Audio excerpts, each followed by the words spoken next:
นี่จะเทศให้ฟังเต็มภูมิของภูมิปฏิบัตินี่แหละภูมิเท่าหนูก็จะเต็มเทศให้เต็มตัวหนูนั่นแหละอันนี้เวลาพิจารณาร่างกายนี่เอาเรื่องอสุภะอสุปังไปจากเกสาโลมานะขาสันตาตะโจฟานเข้าไปข้างในมีอะไรบ้างท่านทั้งหลายภูมิใจหาอะไรพิจารณาสินะมีอะไรปกปิดหลอกอยู่ในเวลานี้จึงได้เย่อหยิ่งจองหองของตัวลืมเนื้อลืมตัวโดยลืมผิวหนังมันหลอกว่าสดสวยงดงามนอกจากนั้นยังมีโรงเสริมสวยเสริมเฉยก็ไปอีกเสริมบ้ามันอะไรเราก็ไม่รู้ละมันมีแต่หนังห่อขี้อยู่ในนั้น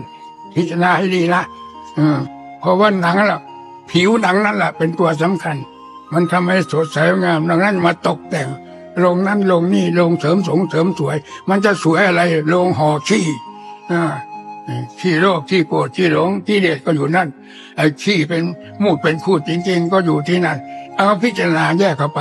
เมื่อจิตมีความแยกคายพอสมควรแล้วพิจารณาทางด้านปัญญาแยกผมออกมาดูที่แรกผมขนและฟันหนังเป็นอารมณ์ของสมถะคือความเพื่อความสงบใจ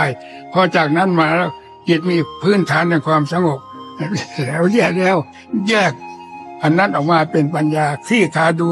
นั้นผมขนและฟันหนังเนื้อเอ็นกระดูกเยื่อในกระดูกหัวใจการพิบหัวใจ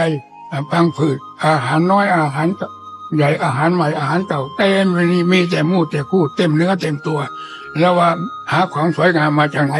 แล้วการก่อการสร้างขึ้นมากี่ห้องกี่หับหอประสาททางแลนสวรรค์สู้ไม่ได้สู้มนุษย์ไม่ได้ตึกรามบ้านช่องของมนุษย์เพื่อประดับประดาตกแต่งให้สดสวยงามงดงามอะไรตัวของเรานะมันเป็นซากผีดิบแล้วไปอยู่ที่ไหนมันก็สกปรกอยู่อย่างนั้นมันอยู่แดนไหนก็ตามไปอยู่กี่ชั้นกี่ภูมิมันก็สกปรกเต็มตัวของมันเวลาสิ่งอะไรเข้ามาเกี่ยวข้องกับร่างกายของเราสะอาดขนาดไหน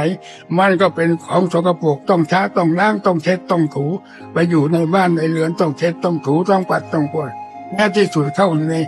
ครัวไฟก็ต้องไปเช็คไปปัดไปกวาดครัวไฟนี่คือร่างกายของเรามันสกปรก